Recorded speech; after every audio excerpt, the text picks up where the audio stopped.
Dans le XVIIe siècle, une certaine Madame Guyon était une femme d'une grande profondeur dans le Seigneur.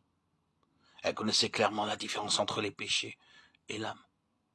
Bien qu'elle ne l'expliquât pas de la même façon, ses expériences toutefois confirmaient cette différence. Elle était née en France, où elle fut élevée, et sa famille fréquentait le monde de la noblesse.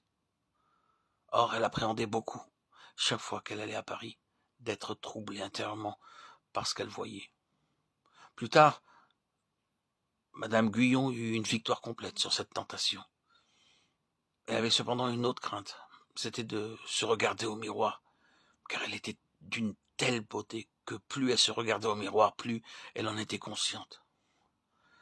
Même la manière de se tenir pendant qu'elle marchait était de loin plus exquise que celle des autres femmes. Les expériences de cette femme servent sans doute à illustrer la vie de l'âme. L'âme est la nature même de l'homme. En croyant au Seigneur et en vainquant ainsi les péchés, l'homme peut entrer dans le ciel, mais en purifiant l'âme par le fait qu'il met de côté la vie de l'âme, l'homme peut entrer dans le royaume.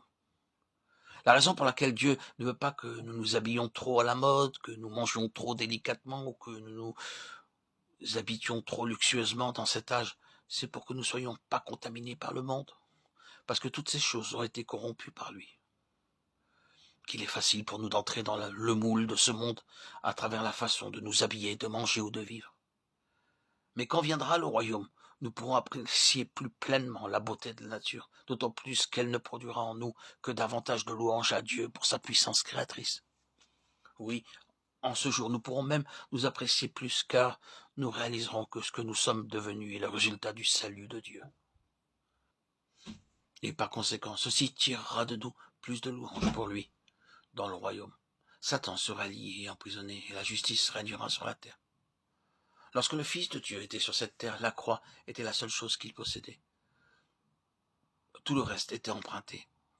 La crèche était empruntée, l'auberge était empruntée, l'annon sur lequel il entra à Jérusalem était emprunté, la chambre dans laquelle il mangea pour la fête de la Pâque était empruntée, et finalement le tombeau dans lequel il fut enterré était emprunté.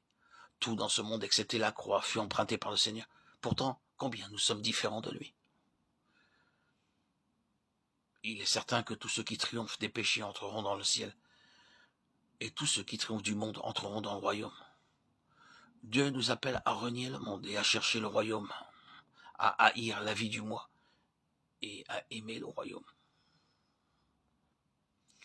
Nous ne sommes pas de ceux qui se retirent pour se perdre, mais de ceux qui ont la foi pour sauver leur âme. Hébreux 10, 39.